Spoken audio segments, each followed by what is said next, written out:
નમસ્કાર દર્શક મિત્રો, સ્વાગત છે આપનું આપણી આ યુટ્યુબ ચેનલ ભાવેશ મકવાણા ન્યૂઝમાં. તો મિત્રો, રાજ્ય તેમજ કેન્દ્ર સરકારના પેન્શનરોએ 30 સપ્ટેમ્બર સુધીમાં આ કામ ફરજિયાત કરવું જ પડશે, નહીતર પેન્શન ઉપર લાગી જશે રોક. તો મિત્રો, કયું કામ છે તે કરવું પડશે તેની આજના વિડીયોમાં આપણે વાત કરવાના છીએ.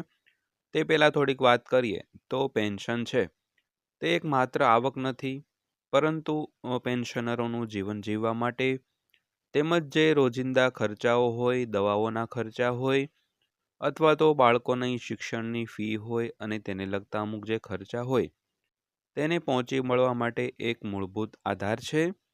તો પેન્શન એ દરેક પેન્શનર માટે ખૂબ અગત્યનો વિકલ્પ છે અને વૃદ્ધાવસ્થામાં પેન્શનના સહારે તમામ વૃદ્ધો અને નિવૃત્ત કર્મચારીઓ પેન્શનરોનું જીવન છે તે આસાનીથી ચાલી શકતું હોય છે. તો ખાસ કરીને પેન્શન બંધ થાય તો પેન્શનરોને ઘણી બધી તકલીફો પડતી હોય છે. તો ખાસ કરીને સરકારે અમુક જે નિયમો બનાવ્યા છે તેનું પાલન કરવું પડશે અને તે 30 સપ્ટેમ્બર સુધીમાં એક કામ પણ કરવું પડશે. તો મિત્રો, કયું કામ કરવું પડશે તેની આજના વિડીયોમાં આપણે વાત કરવાના છીએ, જેથી કરીને પેન્શન તમારું અટકે નહીં અને નિયમિત માસિક પેન્શન છે તે મળતું રહે.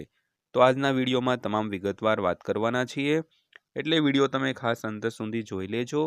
અને હજી સુધી જો આપણી આ ચેનલ તમે સબસ્ક્રાઈબ ન કરી હોય તો આવી જ માહિતીઓ મેળવવા માટે આપણી આ યુટ્યુબ ચેનલ પણ સબસ્ક્રાઈબ કરી લેજો મિત્રો. તો શરૂ કરીએ આજનો વિડીયો. તો સૌથી પહેલી મુદ્દાની વાત કરીએ તો છે તે જીવન પ્રમાણપત્ર એટલે કે લાઈફ સર્ટિફિકેટ. તો મિત્રો, ખાસ કરીને સરકાર દ્વારા અમુક સમય નક્કી કરવામાં આવેલો હોય તે સમય દરમિયાન તમામ પેન્શનરો અને નિવૃત્ત કર્મચારીઓએ પોતાનું જે જીવન પ્રમાણપત્ર છે તે બેંકમાં અથવા તો ઓનલાઈન સબમિટ કરાવવું પડે છે.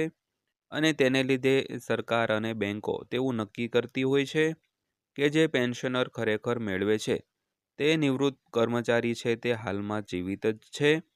તો દર વર્ષે આ જે જીવન પ્રમાણપત્ર હોય તે બેંકમાં અથવા તો પોસ્ટમાં અથવા તો ઓનલાઈન રીતે સબમિટ કરાવવાનું રહે છે અને તેને લીધે પેન્શન ઉપર જે છે તે રોક લાગી શકે છે જો તમે જીવન પ્રમાણપત્ર જમા ન કરાવો તો ખાસ કરીને લાઈફ સર્ટિફિકેટ જે આ વર્ષે નક્કી કરેલું છે તે 30 સપ્ટેમ્બર સુધીમાં તમામ પેન્શનરો અને નિવૃત્ત કર્મચારીઓએ પોતાનું લાઈફ સર્ટિફિકેટ છે તે ઓનલાઈન અથવા તો બેંકમાં જઈને જમા કરાવવું પડે છે અને તમારું પેન્શન છે તે નિયમિત તમે મેળવી શકો છો.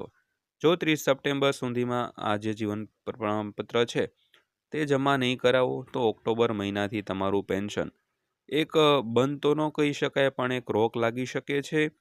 પછી તેને નવેસરથી ચાલુ કરાવવા માટે ઘણી બધી પ્રોસેસ કરવી પડતી હોય છે.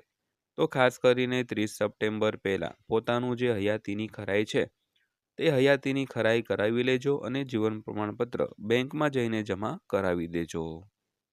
તો ત્યારબાદ બીજા મુદ્દાની વાત કરીએ તો તે છે આધાર લિંકિંગ. તો દરેક પેન્શનરોએ પોતાના પીપીઓમાં અને પેન્શન એકાઉન્ટમાં અને બેંકમાં પોતાનું આધાર કાર્ડ છે તે લિંક કરાવેલું ફરજિયાત હોવું જોઈએ. કારણ કે અત્યારે જોઈએ તો સામાન્ય રીતે બધા જે દસ્તાવેજો હોય તેની સાથે આધાર કાર્ડ ફરજિયાત થઈ ગયું છે. તો કોઈ પણ પેન્શનરોએ પોતાનું આધાર કાર્ડ છે તે પીપીઓ અથવા તો બેંકમાં અપડેટ ન કરાવ્યું હોય તો તે ફરજિયાત અપડેટ કરાવવું જોઈએ. અને જો આ રીતે અપડેટ નહીં કરાવો, લિંક નહીં કરાવો તો તમારું પેન્શન છે તે બંધ થઈ શકે છે અને કાયદેસર તેના ઉપર રોક છે તે સરકાર લગાવી શકે છે. ત્યારબાદ ત્રીજા મુદ્દાની વાત કરીએ તો તે છે બેંક એકાઉન્ટ અપડેટ. તો ખાસ કરીને કોઈ પણ પેન્શનર હોય તે નિવૃત્ત થયા હોય અને ત્યારે પોતાનું જે બેંક એકાઉન્ટ પેન્શન અને પીપીઓ નંબર સાથે જે લિંક કરેલું હોય છે અને ત્યારબાદ નિવૃત્તિ પછી કોઈ પણ જાતનું નવું એકાઉન્ટ ખોલાવે તો તે નવા જે બેંક એકાઉન્ટ છે તે પીપીઓ સાથે લિંક કર્યું ન હોય અને એકસાથે બે એકાઉન્ટ થઈ જતા હોય તો તેને લીધે પણ પેન્શન છે તે અટકી શકતું હોય છે. તો ખાસ કરીને પીપીઓ સાથે તમારું જે બેંક એકાઉન્ટ છે તે ખાસ પ્રમાણે એક લિંક કરાવવું જોઈએ. ત્યારબાદ પાંચમા મુદ્દાની વાત કરીએ તો તે છે ડિજિટલ લાઈફ સર્ટિફિકેટ. તો દરેક પેન્શનરો માટે ડિજિટલ જીવન પ્રમાણપત્ર છે તે ઓનલાઈન અને મોબાઈલ દ્વારા એપ્લિકેશનો દ્વારા પોતાનું ફેસ ઓથેન્ટિકેશન કરાવીને ડિજિટલ લાઈફ સર્ટિફિકેટ છે તે કાઢી શકે છે અને તેને બેંકમાં પણ જમા કરાવવાનું રહે છે અને તેને કારણે પેન્શન ઉપર રોક લાગતી નથી અને દર વર્ષે છે તે પોતાનું ડિજિટલ લાઈફ સર્ટિફિકેટ છે તે ઓનલાઈન સબમિટ કરાવવાનું પણ રહેતું હોય છે મિત્રો.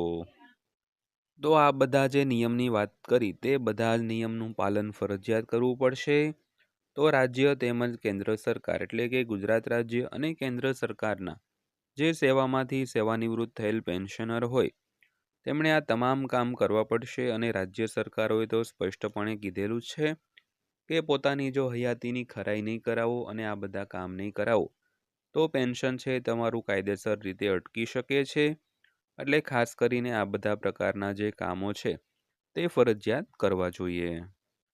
તો ત્યારબાદ વાત કરીએ તો આ બધા કામો છે તે દરેક પેન્શનરોએ ખૂબ જ એવા લાઇટલી લેવા જોઈએ, કારણ કે ઘણા પેન્શનરોને એમ થતું હોય કે આજે કરાવીશ કાલે કરાવીશ તેમ કરીને જે તેની અંતિમ તારીખ હોય તે નીકળી જતી હોય છે અને ત્યારબાદ આ કામ જો સમયસર ન થાય તો પેન્શન રોકી શકાય અને ત્યારબાદ તેને ચાલુ કરવા માટે ખૂબ પ્રમાણમાં દસ્તાવેજોની ચકાસણી છે, દોડાદોડી છે અને સમય પણ તમારો ખૂબ બગડતો હોય તેને લીધે પેન્શન એક તમારી આવક છે તે પણ બંધ થઈ જતી હોય. તો ખાસ કરીને આ તમામ કામ છે તે દરેક પેન્શનરોએ કરવા જોઈએ અને તે પણ 30 સપ્ટેમ્બર સુધીમાં આ દરેક કામ કરવા જોઈએ તો તમારું પેન્શન છે તે નિયમિત ચાલુ રહે.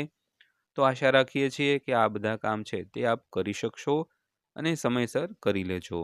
તો આ હતી આજની માહિતી પસંદ આવી હોય, વિડીયો સારો લાગ્યો હોય તો વિડીયોને લાઇક કરજો અને આવી જ માહિતીઓ મેળવવા માટે આપણી આ ચેનલ પણ સબસ્ક્રાઈબ કરી લેજો. તો ફરીવાર પાછા મળીશું એક નવા વિડીયો સાથે, નવી માહિતી સાથે. ત્યાં સુધી સૌને જય હિન્દ, વંદે માતરમ.